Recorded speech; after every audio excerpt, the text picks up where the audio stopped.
All right. So in your notebook, if you'd start off, maybe on a fresh page, go ahead and write Unit 3 and 4 review. There's 8 questions essentially you're going to be answering throughout the videos and the discussion we're going to have. We will do the videos the first part of class. Most of the stuff you can answer as the videos are playing. And by answer, I mean I just need something. I don't need necessarily complete sentences. But the whole idea is to give you some direction, to give you some hints as to the sort of topics that are going to be covered on tomorrow's exam. Also give you, something to think about because some of the stuff we haven't studied in quite some time. Once the videos are done, if you want to work on this with someone else, you certainly may, but I will leave that up to you. I tried to force the issue first period, and it was okay, but having a bunch of kids just not really talking and didn't work out too well. But I will leave that up to you. If you want to work on the questions with someone else, that's okay. That being said, this is not its own standalone grade. This will be rolled into notebook check number 2, which is tentatively scheduled for the Friday after Christmas break. Other news and notes before we get started. Yes, we do have an exam tomorrow. Unit 3 and 4 DCA, it's 1450 to 1750. Land-based empires, Unit 3, more your connections, your transoceanic interconnections, maritime empires in Unit 4. 25 questions, multiple choice. You will have 35 minutes to get this done. It is going to be your second test grade of the 6 weeks. The DBQ that we did before the break was your first. The final one will be the combination of notebook check number 1 and number 2. Other things, notebook check number 1, that was due last night by 11:59. If you did not get in, please get in as soon as possible. If you get in today, it's only a day late. And the Unit 4 progress check quiz is open in AP Classroom. You get 5 points just for logging in, doing it, and submitting it within the time limits. That's pretty much a freebie. And then for every question you get correct, I'll give you that many points as well. And those will go on the test grade. So pretty easy, but that is only going to be open until Friday at 11:45. And also, as you do those questions, some of the questions on the progress checks are kind of weird. It's not so much about the quality of the questions. Some of them are okay, some aren't. Some of them you'll know, some of them are kind of iffy. It's about the experience. It's about going through questions like that, having to look through a stimulus and do it all in a time limit. It is more about the experience than anything. The extra points are just kind of a bonus. So take it for what it is. If you do the progress checks and you're like, oh my God, that was hard, it's okay. Some of the questions are weird. It's one of the reasons they kind of give them away. So just kind of keep that in mind as we move along. Trying to think if there's anything else. Yeah, I think that's pretty much it. Let's get started. So if you want, you can follow along on this PowerPoint. I think it'll kind of work best. But to start off with, go ahead and number underneath where it says in your notebook, Unit 3 and 4 review, go ahead and number 1 through 8 and maybe skip a few lines in between. There are 8 questions on this thing, but some of them are kind of multi-part and you may need a little extra room.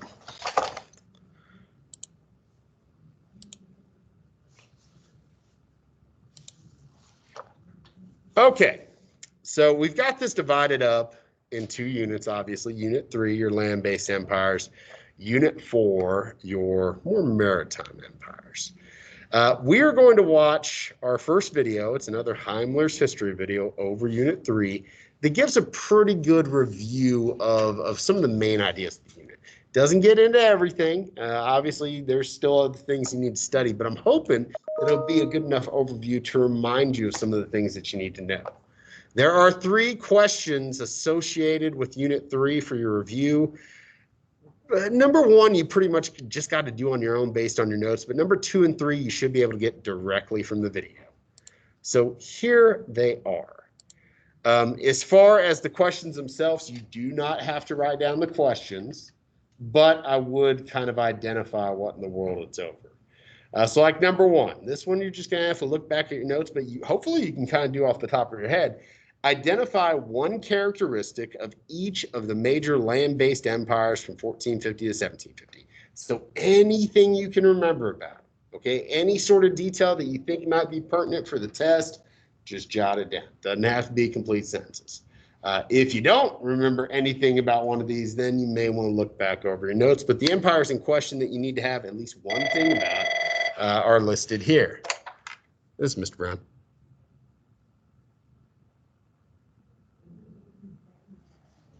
Yes, ma'am. Yay, you just made my day. Thank you so much. You have a great day. Bye. Okay, so the empires you need to, and you can just kind of list these out. Give me one thing about each. The Manchu, aka the Qing, they're the final Chinese dynasty. You've got the Mughal, the Ottoman, the Safavids. They were the Islamic gunpowder empires. I just told you something about them, but maybe tell me a little bit more. You've got Russia, you've got the Aztec, you've got the Inca. Again, one little tiny detail about each. If you can't remember anything, it'd be a great idea to look over your notes anyway. 2 and 3, you can get straight from the video, okay? Question 2, identify and explain at least 3 examples of how some of these empires consolidated their power. That's a weird way to say the question, but it's how he presents it in the video, so I did it as such. By consolidating their power, how did they take control and rule over their areas? What are some specific practices, some specific institutions that they put into place that help them rule effectively? Again, 3 specific examples. That's all you need. Identify it and give me a little explanation. That's how the first part of the Unit 3 video is going to kind of be structured. It's going to go over that stuff. And then the second part, identify and explain at least 3 examples of how some of these empires legitimize their rule. They're these relatively new empires. The leaders need to command the respect and you know, kind of present the authority of absolute power. How do they legitimize themselves? What are some things that they do, maybe build, maybe enact, maybe promote, that help people accept them as the absolute rulers? So these go hand in hand with the video. So you may want to have this up and running as you watch, and as we go, just going to answer the questions. You probably have to go back and do 1 if you haven't done it already. But 2 and 3, just get this stuff done as we watch our Unit 3 review. Okay, no, not that. Wait there, welcome back to Heimlich. It's Unit 4. Here's Unit 3, our land-based empires. Hi, and welcome back to We Heimlich. will start off with question number 2, the consolidating the power. I'll even pause it and give you an example. That's the first half. Then he will go on to how these land-based empires in Unit 3 legitimize their country. Pay attention, lots of vocab. Anything he mentions is probably pretty important. Hi, and welcome back to Heimlich History. In this video, we're going to look at all you need to know about Unit 3 of AP World History. So if you're ready, buckle up, let's get to it.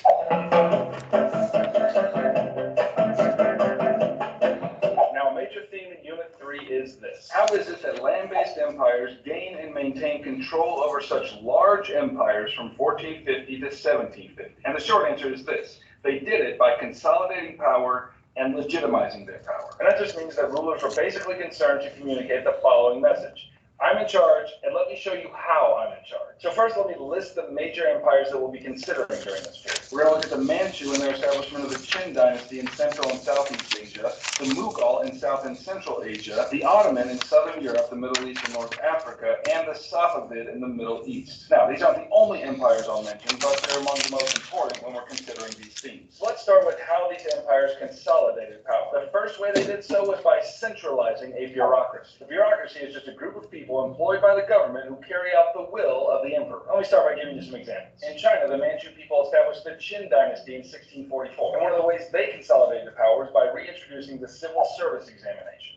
Specific example. Bureaucracy, that's something you're going to see pretty much in all governments to some extent. Just kind of an organized system of government with all sorts of different offices where people essentially do different jobs. But this is a good example of what the Qing did. Remember, the Manchu, the Qing, they're outsiders, kind of like the Mongols were when they ruled over China. So they had to do some things to really, you know, kind of maintain their grip on power, but also get the Chinese people to buy in.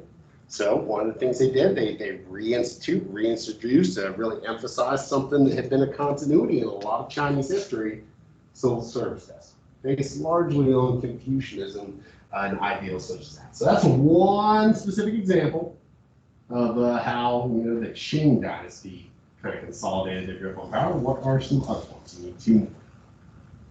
Anyone who wanted to work in the bureaucracy had But you to can always pass do more this too. examination, and therefore it provided the means by which the leadership in China would both think the same things and believe the same things. This is important to know because the Ming Dynasty, which preceded it, was the last native Chinese dynasty. When the Manchu came in to establish the Qin Dynasty, they had a lot of incentive to legitimize their power because they were essentially foreigners. The Ottomans consolidated power through the Devshirme system. And this was a system in which the Ottomans enslaved poor Christian boys from southern Europe and the Balkans and made them to serve in their military and their bureaucracy. These enslaved boys received a thorough education in philosophy and politics and art, and once they were educated, some of them joined the Janissaries, which was an elite force in the army, or they became bureaucratic workers, and some of them even rose to the highest ranks of government. Either way, these folks ended up being fiercely loyal to the Sultan. Okay, let's go over to the Songhai Empire. The Songhai rulers consolidated their power essentially in three ways: by controlling trade routes, alliances, and military expansion. Additionally, their kings put their power on display through court rituals. If you had been there, you would have seen a king on a platform surrounded by 700 eunuchs, and if you wanted to approach, you had to do so face down on the ground. And that is a way of convincing you who's in charge. Now, there is an exception to this centralizing of power through bureaucracy, and that's our friends in the Aztec Empire. Now, their empire was still pretty massive, but they relied less on centralized power. The way they consolidated power was through something called a tribute system. This manner of ruling meant that the conquered peoples, or tribute states, owed certain goods to the conquerors on a regular basis. And the result of this is that the Aztecs could rule a diverse empire without being directly present. Okay, the Aztecs being accepted, it was pretty common for empires during this period to consolidate power by creating a bureaucracy. Okay, I've already mentioned some uses of the bureaucracy. What else is a bureaucracy good for? You know what it is. Collecting taxes. I mean, come on, border expansion, enslaving foreign peoples, giant palaces full of emperor swag.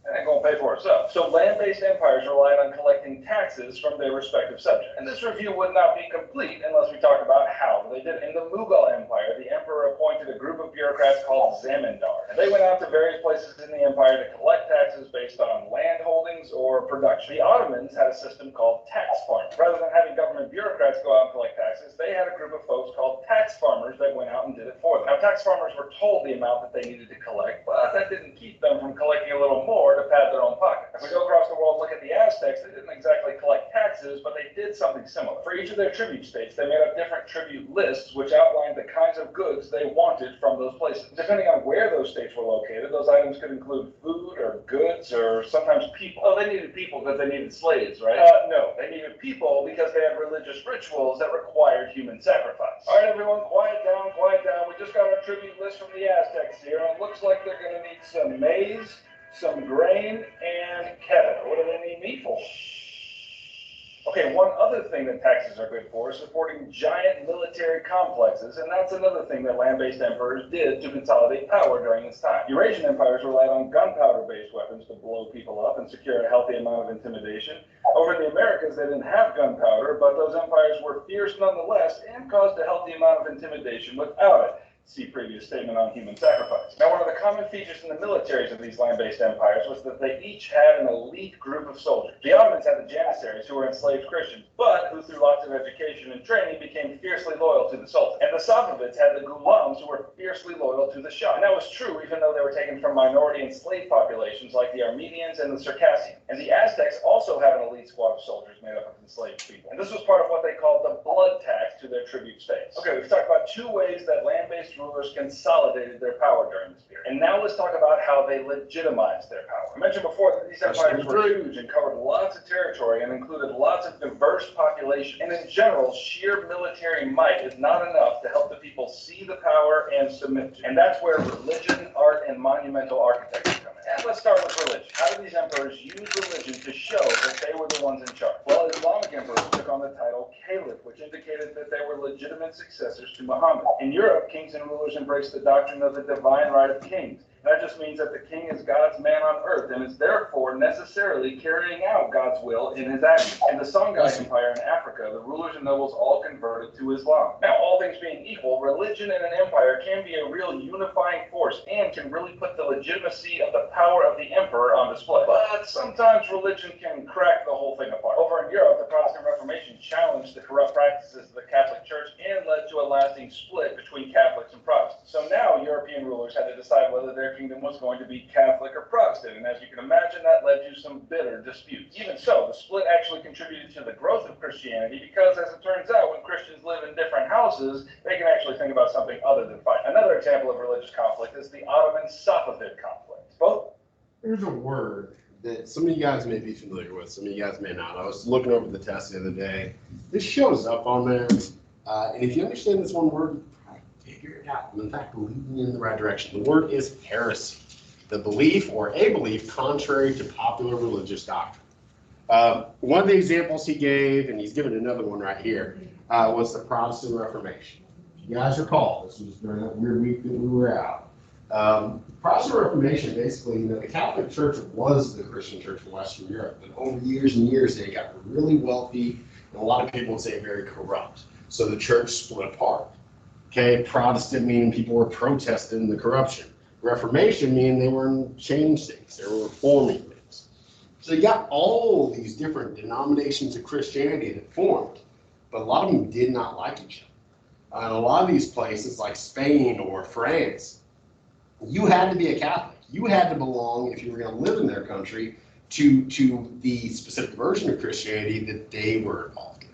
And if you did not, they would accuse you of heresy because you're speaking out against what they say is the true, in this case, version of Christianity. A lot of times, heretics, really bad things would happen to. Same deal here. The key argument between the Ottomans and the Safavids, yeah, they're both Muslim empires, but they're different versions of this. Again, over here, you've got the Safavid, promoting Shia Islam. Over here, you've got the Ottomans, and this is kind of the majority version of Islam. You've got Sunni Islam. To each other, well, what they're saying is heresy. Again, if you see this word, it's probably connected to something like what I just talked about. But this is a word that we don't necessarily teach, but it gets used sometimes. So know what it is. If you want to write it down, more power to you. You got to think I probably wouldn't be doing this for no reason. Anyway, let's get back to the video. Both of these neighboring empires were Muslim, but not the same kind of Muslims. The Ottomans were Sunnis and the Safavids were Shia. Each considered the other heretics, and although they had many disputes over border territory, these conflicts were deeply religious too. Another way rulers legitimized their power was through art. Officials in China's Qing dynasty commissioned portraits of their emperors and high officials, and if you pass by those portraits enough, you're likely to start thinking to yourself, I think that guy's in charge. And in Europe, rulers took care to patronize artists as well. And a third way that rulers legitimized their power was through monumental architecture. Now, what does that even mean? Well, monumental architecture basically refers to these giant structures built by these emperors whose features far outstrip their functionality. For example, in the Mughal Empire, Shah Jahan commissioned the Taj Mahal to be built as a tomb for his wife. Now, what do you need to bury someone? Basically, you just need a box and a hole in the ground. So what's with all the extra here? Well, it sends a message. What message is that? Well, Shah Jahan wanted everyone to know who saw it that he was great and that he was in charge. Louis XIV also did this in France when he built a palace at Versailles. Again, nobody needs this size of palace and nobody needs this degree of beauty and ornamentation to live. But such a structure sends a message to the people. It has a way of legitimizing the power of the guy who lives there. Not to mention, Louis had all the nobility living right there with him so he could keep tabs on exactly what they were doing. You can imagine how difficult it would be for any of the nobles to challenge him under those conditions. All right, I reckon if you can cram all of that into your brain folds, you got what you need for Unit 3. I'm here to help you get an A in your class and a 5 on your exam. So if that's something you're into, then subscribe and come along. And hey, if you liked this video, then like it. I'm Loren. Okay, well, no, we don't want that. I want to go back to where we were. Okay, so hopefully you got at least when you travel to the greater Birmingham area, you'll see we've been preparing for your visit. Hopefully you got number 2 and 3 answered. On number 1, just one detail, one specific thing over each of them will do it. You can do that off the top of your head, but if you can't give me at least one thing, yeah, really important to go back and look over those notes. You should do it anyway. Now let's move on to Unit 4. Same 1450 to 1750, but different topic kind of. Whereas Unit 3 focused primarily on these new land-based empires, Unit 4 is the maritime empires, the oceanic empires, if you will. There's a few more questions on this than we had on Unit 3, so just kind of pay attention. The first one's the same. Identify at least one characteristic of each major maritime empire from 1450 to 1750. The Spanish and the Portuguese, you should have no problem coming up with at least one thing. The Dutch, the French, and the British, we didn't get a whole lot into, but hopefully you can get at least one thing down. If nothing else, where were they located? What were they all? Next, identify at least 3 advances in navigation technology that allowed for the growth of maritime empires. Before you can have the age of exploration, you got to have the tools to do the job. What sort of things did the Europeans learn about? What sort of things did they come up with themselves? But what sort of, I don't know, instruments did they borrow from other civilizations? That'll be one of the first things he talks about. This does all go in order. Next, identify at least 3 specific effects of the Columbian Exchange. He doesn't go super in depth on this. He gives you one really specific one. You may have to look back on your notes and get something in addition to that. But I don't know. There's enough there that you could probably figure it out. Next, identify at least 3 specific systems of labor used in the New World colonies. Again, we're talking about different versions of forced and coerced labor. We actually just did some notes on this. You can just list them out. You don't necessarily got to go into depth on them. The last one is the most complicated, but it's not. It's 3 terms, concepts, I guess we could say, but they're all connected. Explain the relationship between colonialism, joint stock companies, and mercantilism. I know you're like, what? What's that? Basically, joint stock companies were used to set up the colonies, and the colonies were used to facilitate mercantilism. So you have to get a little bit more into that, but that at least kind of shows you the right direction to go in. So 5, 6, 7, and 8, you can answer while we're watching the video.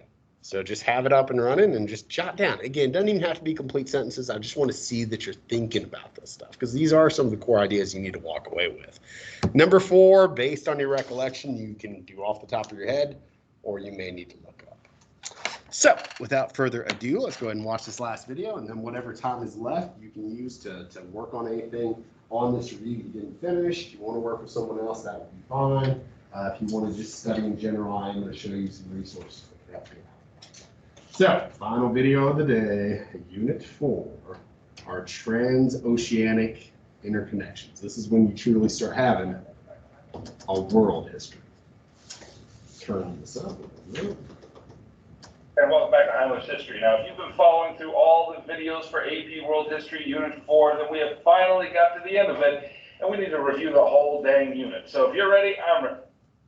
I'm ready. Let's get to it. All right, now before we jump in, you should know that this unit review is part of a larger AP World History Ultimate Review Packet. And in this Ultimate Review Packet, you will find reviews for all units of AP World History. You'll find practice multiple choice questions for every unit, essential questions about the most important material in the curriculum, and 2 full AP style practice tests. I put a lot of hard work in it to make sure you get an A in your class and a 5 on your exam in May. So if you need some review help, I highly recommend going to get it. Link in the description below. All right, Unit 4. The main theme of this unit is the transoceanic interconnections that occurred in the world from 1450 to 17. All right, if you have no idea what that means, we try to strip all the AP speak out of it and explain it up real nice. This unit is all about the development and expansion of sea-based empires, also known as maritime empires. And the leading player in this new kind of empire was Europe. And that's kind of a big deal because up to this point in world history, Europe is kind of behind everybody else in terms of economics and empire building. But during this period, Europeans assumed a primary place on the world stage as an imperial power to be reckoned with. Now, how did they do that? Well, the first answer is the advancement of technology, especially maritime technology. One advance was the creation of new kinds of ships, like the flute, the caravel, and the carrack.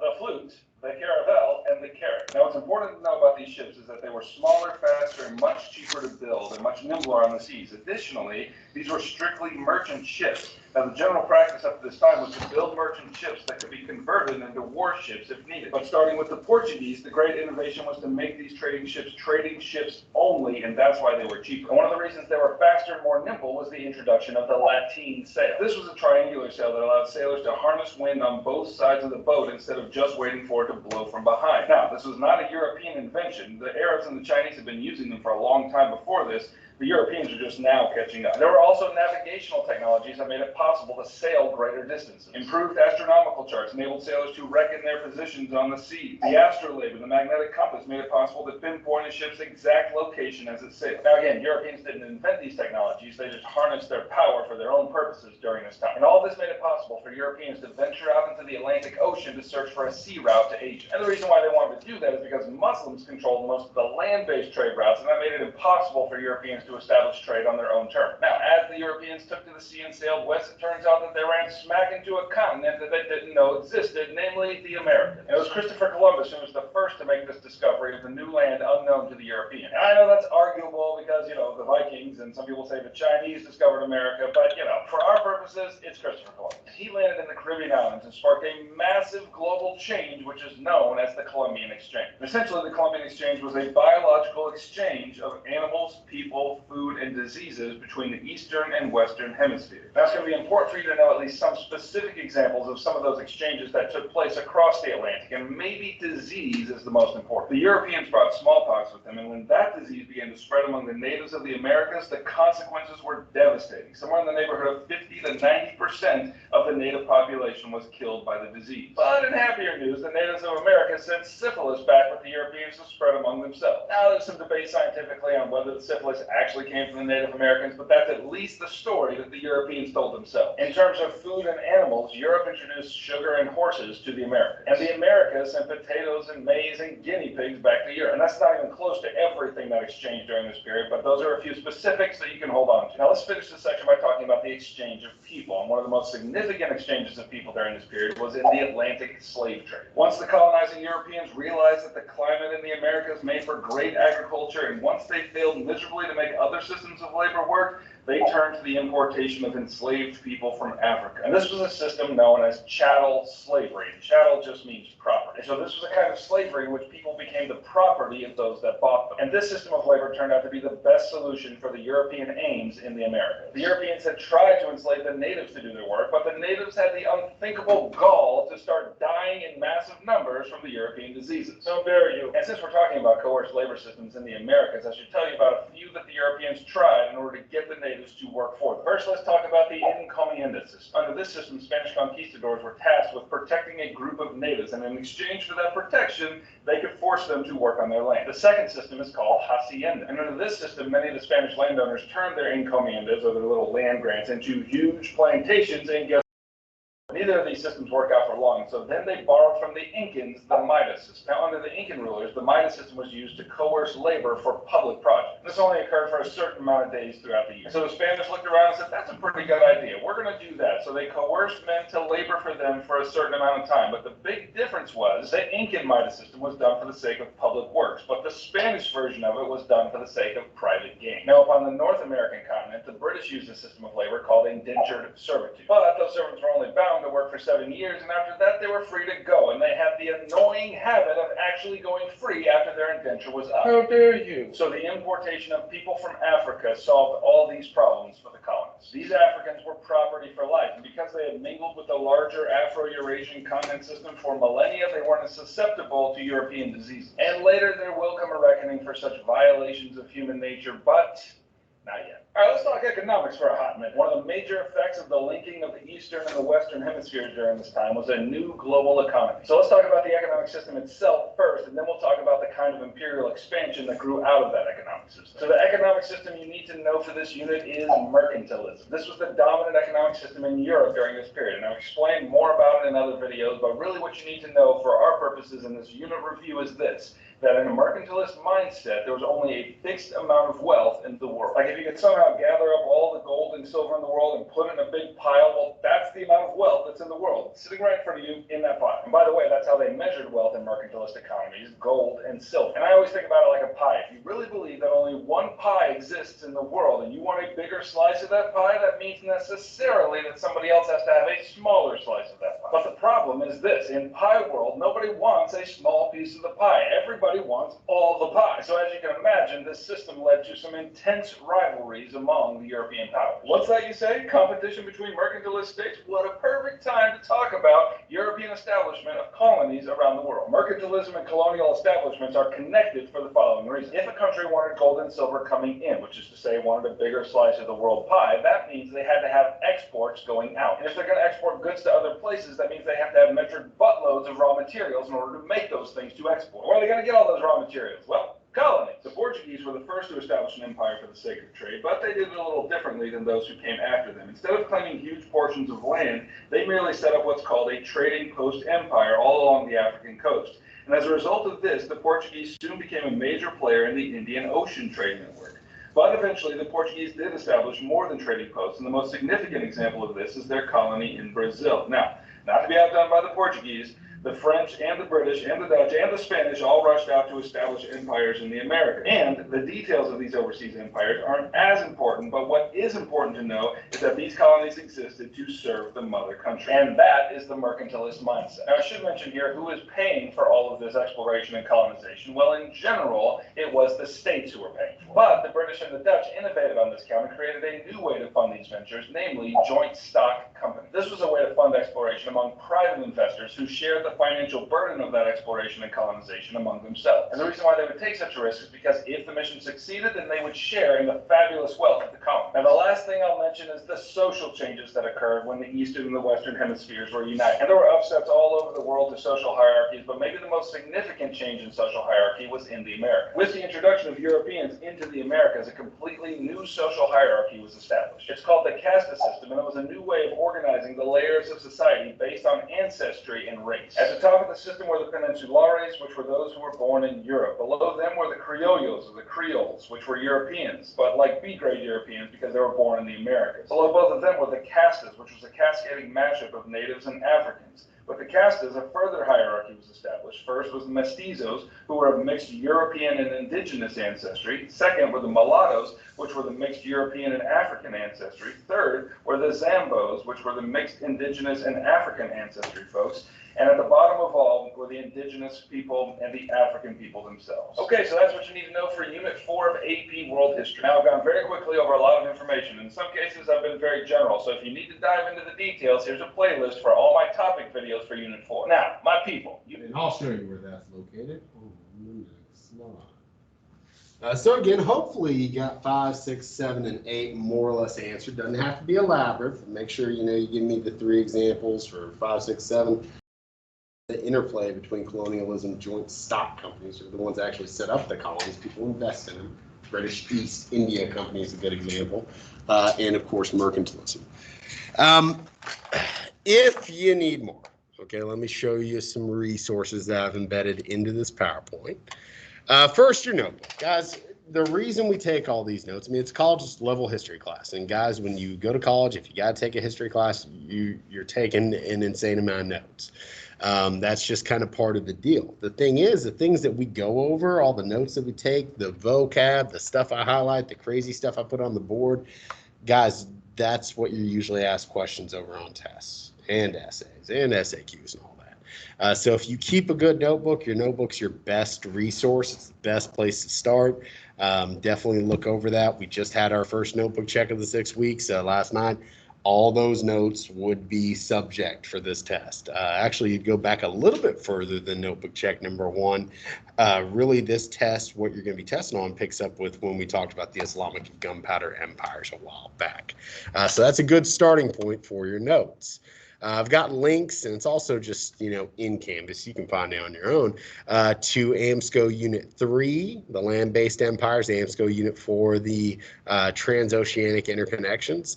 Again, we had some assigned readings out of these. We had some assigned readings out of the older AMSCO book, but if you want to look over this material, more power to you. The next one, Heimler's History. What we just watched was the overview video of Unit 3 and then Unit 4. But within each unit, he has more specific topic videos. So like for Unit 3, I think there's like 6 videos. They're a little bit shorter than what we just saw. It'll get into more specific groups and more specific ideas for each. I I know it's kind of time consuming, but if you wanted to go and watch those videos, I think that you would be very well prepared for this test. But again, I leave that optional. You at least saw the overview video, so hopefully that's enough. And the final thing is there's a link to this website called Freemanpedia. Now, this is pretty cool. If you scroll down, he's got, our curriculum broken down into units. He'll have a little tab that you click on for land-based empires, a little tab for transoceanic interconnections. And then once you get into them, there's all these little particular subjects. When you get in there, he's got a bunch of video clips, he's got a bunch of maps, but at the very bottom of those pages, he usually has just a real brief overview. That is something, again, I would recommend looking over if you get a chance. Again, 25 questions, you'll have 35 minutes to get it done. It does need to get done in class tomorrow, but you got this. If you've been taking good notes and you study, there's no reason you shouldn't have it. Plus, in the event you fail, there will be a retake opportunity, but don't even think about that. You're going to come in, you're going to knock it out first time around. Plus, we got some extra credit that could help you out if you do poorly as well. We don't have a whole lot of time left, but whatever time is left, if you still need to answer some of these questions from the PowerPoint, go ahead and do that. If you want to work with someone else in here, feel free to move around. That's okay. If you did not turn in your notebook check last night, you may want to, kind of review those notes because that'll be good for the test anyway, but maybe get that submitted. Basically, the remainder of class, the last 12 minutes or so, you do what you need to do to get prepared for this test tomorrow. And if nothing else, man, go check out that Freemanpedia site. That will be a good reminder of a lot of the stuff that we studied. Other than that,